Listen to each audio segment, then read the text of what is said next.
Hello students, welcome back. हम लोग कर रहे थे application of biotechnology in medicine. तो अब इसका एक लास्ट टॉपिक बचा है, छोटा सा टॉपिक है। उसके भी फर्दर छोटे छोटे पार्ट हैं, इम्पॉर्टेंट है नीट के एग्ज़ाम के लिए। और बोर्ड एग्ज़ाम में भी इसमें छोटा सा ही क्वेश्चन आएगा, कोई बड़ा क्वेश्चन आएगा नहीं, पर नीट के एग्ज़ाम के लिए इम्पॉर्टेंट है। तो टॉपिक है आज का हमारा molecular diagnosis. This is molecular diagnosis. It is an application of biotechnology in medicine. Molecular diagnosis का मतलब क्या होता है? To detect the presence of pathogen in the blood. क्योंकि किसी भी डिजीज का ट्रीटमेंट करने से पहले उस पैथोजन की फिजियोलॉजी को जानना बहुत जरूरी है। अगर हमें ये पता चल जाए कि ये particular pathogen x is present in the body, अब आपको उसकी फिजियोलॉजी पता है, उसकी लाइफ साइकिल पता है, तो it is easy for the doctor to stop the life cycle of that pathogen. तो हमें सबसे पहले एक बात जाननी है, to cure a disease pathophysiology of a pathogen is very important. क्या जानना जरूरी है? This is what the physiology of a pathogen. कि पैथोजन जो है, सपोज प्लाज्मोडियम वाइवेक्स है या HIV वायरस है, उसकी लाइफ साइकिल का पैटर्न क्या है? This is very important. Fine. Now how to detect the presence of pathogen in the body. पहले हमारे पास क्या थे? बहुत सारे, आज भी हम फॉलो करते हैं, बहुत सारे ट्रेडिशनल मेथड हैं to find out what pathogen. पहली बात तो मैंने आपसे कहा कि इस पैथोजन की क्या फिजियोलॉजी, क्या इसकी केमिकल रिएक्शन है। This is physiology is an important thing. Then only it's easy for anybody to cure the disease. Secondly, हमारे पास पैथोजन को फाइंड आउट करने के लिए क्या है? पहले क्या थे हमारे पास? This is traditional methods. आज भी हम फॉलो करते हैं इन ट्रेडिशनल मेथड्स को, जैसे कि we do what? Blood test, urine test. क्या करते हैं हम? We go for which test? Blood test. ठीक है, blood test.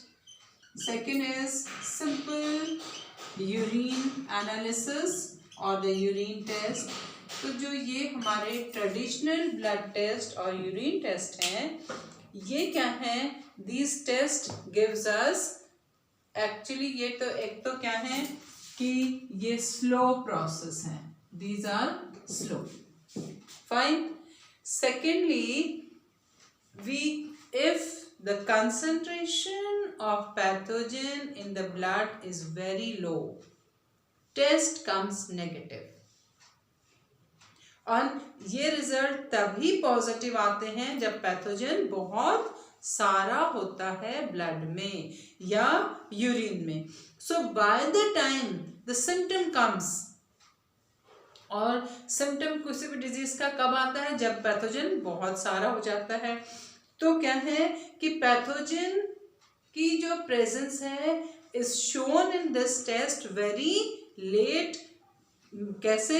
Bye the time already the symptoms are present. ठीक है, तो उसका दूसरा ड्रॉबैक क्या है कि जो सिम्टम्स पहले आ जाते हैं और हमें पैथोजन का बाद में पता चलता है। This is we get what? Symptoms earlier than what the pathogen, और by the time we are very late, कोई भी पेशेंट उस समय बहुत लेट हो जाता है और उसका ट्रीटमेंट becomes difficult। ठीक है, इम्पॉसिबल तो नहीं कहेंगे, बट थोड़ा डिफिकल्ट हो जाता है। तो इसका हमारे पास मॉलिक्यूलर बेसिस, मॉलिक्यूलर डायग्नोसिस क्या है? एक ऑल्टरनेटिव मेथड है, that is what? Through biotechnology. Biotechnology की हेल्प से एक हमारे पास ऑल्टरनेटिव मेथड्स हैं, और ये हमारे ऑल्टरनेटिव मेथड्स क्या हैं और आपके सिलेबस में कौन कौन से हैं to diagnose?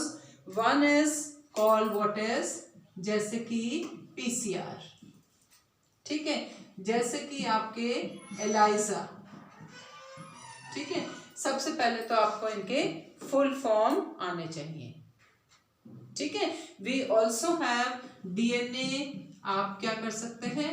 DNA probes, DNA probes भी हम यूज कर सकते, ये इससे भी हम मालूम कर सकते हैं। इनसे अर्ली डिटेक्शन हो जाता है, जितना जल्दी पता चलेगा डिजीज का उतना जल्दी उसका क्योर पॉसिबल होता है। तो पीसीआर आपको पता है पॉलीमरेज चेन रिएक्शन।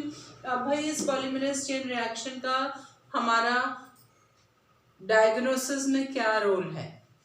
देखो, अगर किसी को कोई भी इन्फेक्शन है, या तो बैक्टीरिया का या किसका?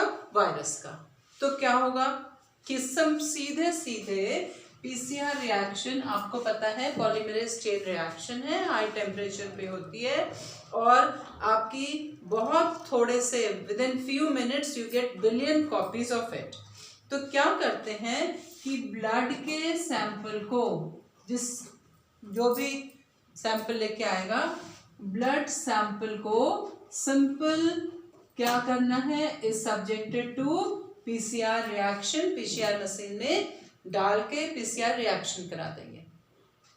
भाई आप कहोगे कि ब्लड सेल्स में डीएनए रेप्लिकेट करेगा, अगर इसके अंदर, इसमें if the blood sample has viral और बैक्टीरियल इन्फेक्शन, अगर इसमें वायरल और बैक्टीरियल सेल प्रेजेंट है, ये दोनों सेल अगर प्रेजेंट है किसी वजह से, आई शुड राइट और, भैया अगर किसी को वायरस और बैक्टीरिया दोनों का इन्फेक्शन होगा तो बहुत परेशानी होगी, इसलिए मैं एक ही लिखती हूँ।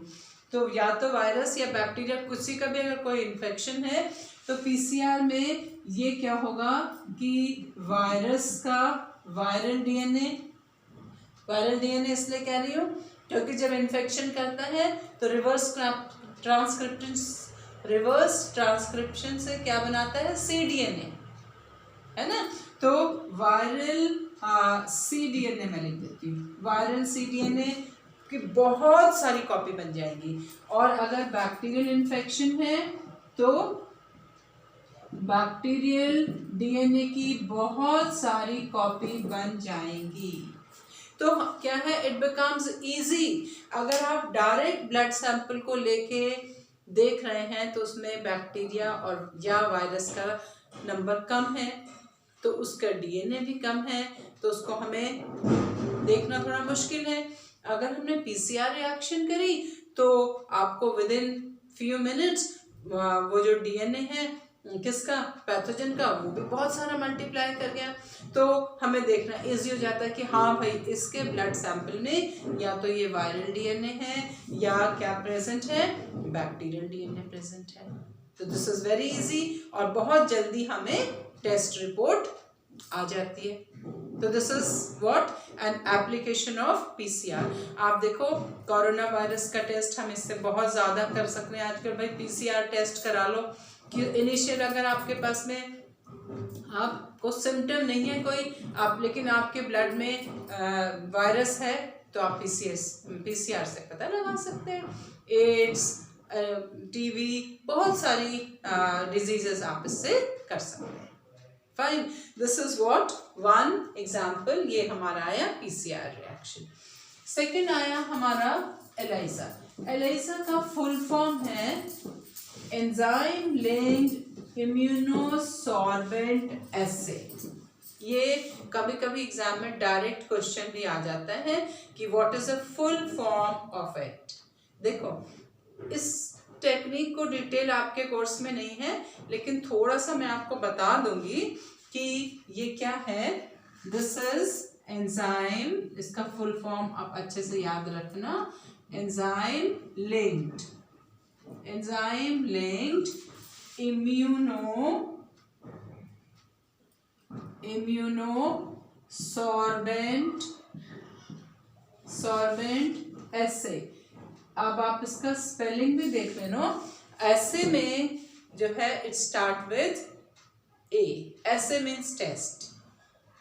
This is enzyme linked immunosorbent assay. तो इसमें क्या है कि ये स्पेलिंग आपकी हाँ, एंजाइम लिंक्ड इम्यूनोसॉर्बेंट ऐसे, ये इसका फुल फॉर्म है, ये आपको याद करना है। और दूसरा पॉइंट मैं आपको ये बताऊं, इसमें हम एंजाइम की एक बड़ी इंपॉर्टेंट रोल है, मैं अभी आपको बताती हूँ। ये जो रिएक्शन है आपका, दिस इज बेस्ड ऑन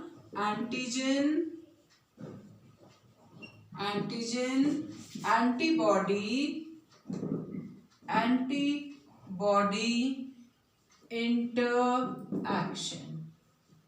किस बात के ऊपर डिपेंड करता है? Antigen antibody interaction. It is a principle of ELISA. आपको क्या याद करना है? ELISA is a technique of molecular diagnosis. Fine. It is highly sensitive technique, बहुत सेंसिटिव टेक्निक है, इससे रिजल्ट बहुत सही मिलता है। Second, the full form is enzyme linked immunosorbent assay. The principle of ELISA is antigen antibody interaction. इतना भी आप याद करोगे तो आपके बोर्ड के एग्जाम के लिए काफी है। लेकिन मैं थोड़ा सा आपको और ज्यादा बता देती हूँ इसके बारे में कि इस टेस्ट को हम कैसे करते हैं। This ELISA test is done even in the pregnancy test। जो प्रेगा न्यूज वाला जो एडवर्टीजमेंट आप देखते हैं, वो भी ELISA टेस्ट है। एंड आप टीबी का टेस्ट कर सकते हैं, हेपेटाइटिस टेस्ट कर सकते हैं, HIV टेस्ट कर सकते हैं इन वेरी अर्ली स्टेज। ठीक है। और आप कंफ्यूज मत होना कि जो प्रेगनेंसी टेस्ट है उसमें एंटीजन एंटीबॉडी बनते हैं। एक्चुअली वहाँ पे क्या होता है कि व्हेन प्रेगनेंसी स्टार्ट, आपने पढ़ा था कि जैसे प्लेसेंटा बनता है तो placenta start producing a hormone HCG। तो वहाँ पे हम हार्मोन का टेस्ट होता है, वो HCG हार्मोन का। ठीक है। चलिए, अब ये टेस्ट क्या है? This is what I am going to tell you. If I talk about what HIV virus। आपको सबको पता है कि HIV virus is what a retrovirus and it has a specific structure। और ये इसकी कैप्सिड के बाहर का structure, and this genetic material it has what RNA। और ये जो स्ट्रक्चर है ये इसके ग्लाइकोप्रोटीन्स हैं। Fine. And this is actually they act as antigen. ये क्या है? एंटीजन है। अगर किसी की बॉडी में इस वायरस का इन्फेक्शन हो गया, और ये भी आपको पता है कि when HIV enters in the blood they act on T and B lymphocyte। तो ऐसा तो नहीं कि बॉडी इसको एकदम वेलकम करेगी। इस एंटीजन के अगेंस्ट बॉडी आपकी बी सेल, भैया पहले अपने को बचाना है, तो अगेंस्ट दिस एंटीजन आपकी जो बी लिम्फोसाइट है they will produce what? Antibody. क्या बनाएगी आपकी? This will be produced by B lymphocyte. ये बी लिम्फोसाइट जो है एंटीबॉडीज बनाएंगी। This is known to you. ये टेस्ट का मैं प्रिंसिपल आपको समझा रही हूँ, बहुत आसान टेस्ट है। इसकी केमिस्ट्री बता रही हूँ बहुत इजी लैंग्वेज में, आप समझ लो कि अगर किसी पर्सन को HIV इन्फेक्शन है तो उसकी बॉडी में एंटीबॉडी प्रेजेंट होगी, because the lymphocyte sales work as a for defense mechanism। अब हमें क्या टेस्ट करना है, अब आप कैसे पता लगाओगे? क्या करते हैं कि हमने ये कॉन्सेप्ट आपको समझ में आ गया होगा, वेरी सिंपल। तो दिस एंटीजन, ये जो एंटीजन होता है, दिस इज G120। अगर आपको ज्यादा पढ़ना है, ज्यादा नाम याद करना है, GP ग्लाइकोप्रोटीन है एक्चुअली। ये क्या है? This is glycoprotein. ये क्या होती है? ग्लाइकोप्रोटीन्स होती हैं, GP, ठीक है। और ये जो GP है, दिस इज GP120। तो आप सिंपल टेस्ट है, माइक्रोपिपेट्स आर टेकन, माइक्रोपिपेट इसमें यूज करते हैं। मैं आपको इसका तरीका बताती हूँ। This is a micropipette. ये क्या है? माइक्रोपिपेट। और इसमें छोटी छोटी क्या बनी है? ये वेल्स हैं इसके। This is a micropipette. ये माइक्रोपिपेट है और ये इसके वेल्स हैं। क्या करते हैं? At 24 degree Celsius, 24 degree Celsius में इसके अंदर क्या कर देते हैं? व्हाट वी ऐड, बहुत सारा क्या डाल दिया इसमें। This is step number 1। Step number 1 में क्या करते हैं? What is added? Antigens are added. Antigen add करते हैं, ठीक है। और एंटीजन क्या ऐड करेंगे? This is glycoproteins. Fine. At 24 degree Celsius for about 30 minutes antigen डाल दिया, एक्स्ट्रा को थ्रो कर देते हैं। दिस इज स्टेप नंबर 1, ठीक है। This is what? A micropipette. अब स्टेप नंबर 2 में क्या करना है? स्टेप नंबर 2 में दिस इज, ये माइक्रोपिपेट है। जब आप इसको थ्रो कर देंगे एक्स्ट्रा को, तो कुछ मॉलिक्यूल एंटीजन के कहाँ? They will stick to the surface of the micropipette. ये जो है यहाँ पर, इसमें देखो, पहले आपने ये बहुत सारा एंटीजन डाला था, अब आपने इसको एक्स्ट्रा को हटा दिया, तो ये एंटीजन आपके कहाँ पर आ गए? ये antigens are stick to the surface, ठीक है। अब क्या हुआ? अब आप इसमें क्या डालेंगे? Blood serum, blood sample. You will add blood serum. ये आपने इसमें क्या ऐड कर दिया? This is blood serum. Serum आपको पता है, blood serum is a plasma without protein, ठीक है। कौन सी? Without which protein? Fibrinogen. Blood plasma जिसमें से फाइब्रिनोजन हटा देंगे वो ब्लड सीरम है। एंड दिस कंटेन, अगर HIV वायरस प्रेजेंट है ब्लड सैंपल में, ये blood serum of what? Of sample blood. Sample blood, blood sample में से आप सीरम ऐड करेंगे इसमें। अगर ये पॉजिटिव है तो उसकी बॉडी में क्या बनी होगी? एंटीबॉडीज। यस और no? Then what happen? The antibodies जो है, एंटीबॉडी का स्ट्रक्चर आपको पता है, वाई शेप स्ट्रक्चर है। तो जो एंटीबॉडीज हैं, they will bind to the surface. ये इसके सरफेस में बाइंड कर जाएंगी। मैं आपको यहाँ पर अलग से बना के बताती हूँ, आपने को मालूम है। This is the structure of antibody. ये क्या होती है? Y shape structure. These are antibody, ठीक है। और ये आपके क्या है? एंटीजन। ये स्पेसिफिक एंटीजन बाइंडिंग साइट होती है। This is what? एंटीजन, ठीक है। तो एंटीजन एंटीबॉडी कॉम्प्लेक्स बन गया यहाँ पर, ये इसके साथ में कंबाइन कर, ठीक है। अब यहाँ पे मैं इसको फिर से बना लूँ, आपको समझ अब आ जाएगा। ये आपकी एंटीजन एंटीबॉडी कॉम्प्लेक्स बन गया। Fine. This is what? Antigen antibody, ये आपका आ गया antigen and antibody complex, antigen and this is antibody, ये कॉम्प्लेक्स फॉर्म हो गया। फाइन, एंटीजन एंटीबॉडी कॉम्प्लेक्स आपका बन गया। Now what this was which step? Step number 2।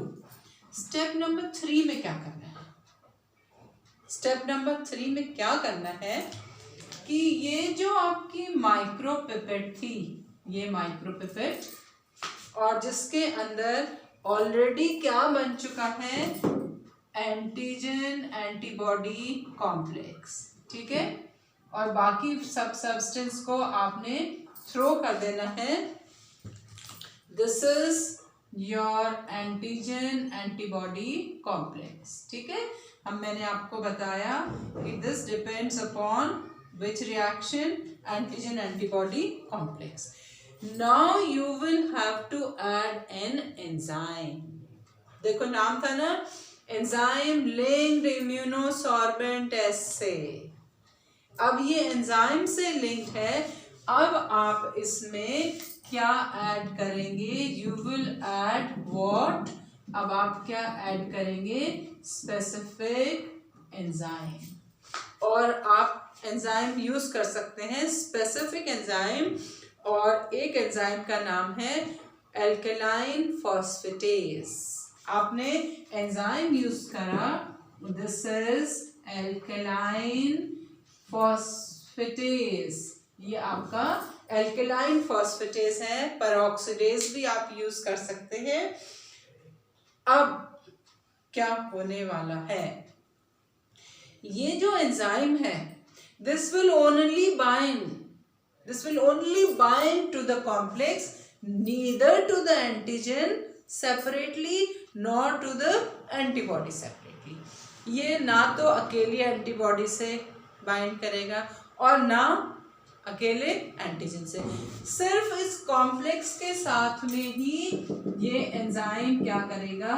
Bind करेगा ये enzyme, and this will produce a colour. ये एक कलर प्रोड्यूस करेगा। Fine, and this is a chromogenic substance. So if we, और इसको हम कैसे विजुअलाइज करते हैं? स्पेक्ट्रोफोटोमीटर से।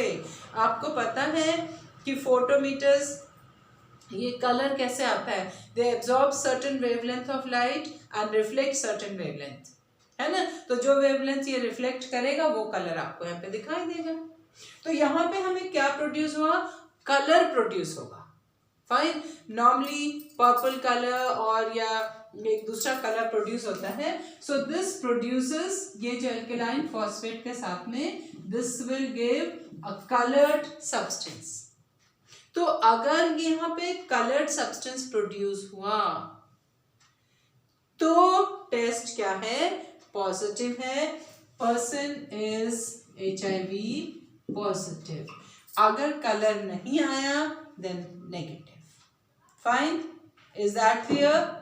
देखो मैंने बताया कि जो एलाइजा टेस्ट है, this is what? Enzyme linked immunosorbent assay is based on antigen antibody reaction. जिसकी बॉडी में वायरस का इन्फेक्शन होगा उसके पास एंटीबॉडी होगी। कैसे टेस्ट करेंगे? माइक्रोपिपेट में एंटीजन ऐड करना है। क्या है? ग्लाइकोप्रोटीन 120 नॉर्मली यूज करते हैं, और ये प्रोसेस पूरी आपकी 24 डिग्री सेल्सियस में प्रोसेस होती है, ठीक है। और फिर आपने एक्स्ट्रा एंटीजन थ्रो करना है। फिर आपने माइक्रोपिपेट में ब्लड सैंपल डालना है, सीरम, ब्लड सैंपल के serum. Then extra you have to throw, antigen और एंटीबॉडी क्या कर जाएंगे? आपस में बाइंड कर जाएंगे, एंटीजन एंटीबॉडी रिएक्शन हो गई। और फिर आपने ऐड क्या करना है? एंजाइम। एंजाइम सिर्फ किससे बाइंड करेगा? कॉम्प्लेक्स से। This is antigen antibody complex. ये हमारा एंटीजन एंटीबॉडी क्या है? कॉम्प्लेक्स। और एंजाइम सिर्फ इस कॉम्प्लेक्स से रिएक्ट करके कलर देगा। और if colour is produced then person is HIV positive, अगर कलर नहीं है तो negative. Fine, everybody should be what, negative. ठीक है, चलिए अब क्या है कि we can do many test, many, जैसे टीबी के लिए, हेपेटाइटिस बी के लिए, मैंने बताया प्रेगनेंसी के लिए. तो प्रेगनेंसी में यहाँ पर एंटीजन नहीं होंगे, सॉरी एंटीबॉडी नहीं होगी. क्या प्रोड्यूस होता है बॉडी के अंदर? HCG. कौन सा? दिस इज ह्यूमन, ये जो आपका प्लेसेंटा हार्मोन सिक्रीट करता है ना, ह्यूमन कोरियोनिक गोनेडोट्रोपिक हार्मोन. तो उस हार्मोन को हम टेस्ट कर सकते हैं. Fine, that is beyond the scope of your syllabus. So ये मैंने आपको बताया किसकी? केमिस्ट्री आपकी ELISA. That is very important. आप नीट के एग्जाम के लिए ये सब याद कर सकते हैं. स्कूल के एग्जाम के लिए आप नाम याद रखना और उसका प्रिंसिपल. ये देखो, ये प्रिंसिपल है. अगर फिर समझ में नहीं आया तो आप वो देखो वहां पर, this is the principle of the test. Fine, चलिए अब ये हमारे DNA प्रॉब्स क्या होते हैं कि अगर पर्सन प्रॉब्स आप पढ़ चुके हो कि artificially synthesize radio active DNA है ना. तो क्या होता है कि जो हमारे DNA प्रॉब्स होते हैं, प्रॉब्स, these are artificially synthesized short stretches of DNA with radioactivity. अब क्या है, अगर हमें डिफेक्टिव जीन पता करना है तो नॉर्मल DNA के लिए तो हमारे पास प्रॉब्स है ना. तो हमारे पास कंडीशन क्या होती है फॉर जो हमारे नॉर्मल DNA स्ट्रैंड्स होते हैं, normal DNA strand will what? Hybridized. ये क्या करेंगे? They will hybridized with complementary. They will hybridized with what? Complementary. This is complementary DNA probes. इनके तो हमें कॉम्प्लीमेंट्री DNA प्रॉब्स मिल जाएंगे. अगर कहीं पर क्या हुआ है, म्यूटेशन हुआ है या डिफेक्टिव जीन है, तो अगर if there is a gene mutation हो गया है और देयर इज अ डिफेक्ट, या कोई डिफेक्ट आ गया है जीन में, या कोई जेनेटिक डिसऑर्डर, कैसे होगा? डिफेक्ट की वजह से होगा, है ना. तो आपका क्या है कि जो आपके प्रॉब्स हैं, देयर आर नो प्रॉब्स. आप इस बात को याद रखो, no probes for what? The DNA which has defective gene. ठीक है, there are no probes for DNA with defective gene. तो इसका कोई भी कॉम्प्लीमेंट्री प्रॉब नहीं होता. तो जो कॉम्प्लीमेंट्री, देखो सपोज ये नॉर्मल है तो ये अपने प्रॉब्स के साथ में क्या करेगा? हाइब्रिड पेयरिंग कर लेगा और ये हमें हाइब्रिड DNA बन जाएगा. ये नॉर्मल, ये हमने आर्टिफिशियली सिंथेसाइज करा था, डन. बट सपोज दिस, यहाँ पे इस DNA में ये वाला जीन इज डिफेक्टिव और हम ये एक प्रॉब लेके आ गए, तो probe will not do pairing according to the Chargaff's rule because ये तो डिफेक्टिव है ना. तो this is how we can come to know that there is a kind of disorder, and then we see it through what? Autoradiography. Autoradiography की help से हम इसको क्या करते हैं? स्टडी करते हैं. ठीक है, ऑटोरेडियोग्राफी में हम क्या देखते हैं कि presence of isotope in biological material. क्योंकि देखो अगर हमने ये कॉम्प्लीमेंट्री डीएनए के प्रॉब्स और नॉर्मल डीएनए को हाइब्रिड कर दिया तो हमारा जो प्रॉब्स है उसमें क्या है, प्रॉब में क्या प्रेजेंट रहता है, आइसोटोप्स, है ना, आइसोटोप प्रेजेंट रहते हैं किसमें, डीएनए प्रॉब्स में। तो बायोलॉजिकल मटेरियल में जब हम आइसोटोप्स को स्टडी करते हैं, देखते हैं, that is called what, radio auto radiography. Isotopes normally इस तरह के यूज किए जाते हैं which are what, radio active. बहुत डिटेल आपको पढ़ना नहीं है, आपको सिर्फ इतना याद करना है कि डीएनए प्रॉब्स को भी हम यूज करते हैं मॉलिक्यूलर डायग्नोसिस में। डिफेक्टिव जीन के लिए कॉम्प्लीमेंट्री प्रॉब्स नहीं होता। Fine, this is all about molecular diagnosis. मैं अपने नेक्स्ट वीडियो में आपको इस चैप्टर का लास्ट टॉपिक पढ़ाने वाली हूँ, जेनेटिकली मॉडिफाइड ऑर्गेनिज्म। बहुत इंटरेस्टिंग वीडियो होगा और आप मेरे वीडियो का वेट करना। Thank you and have a nice time.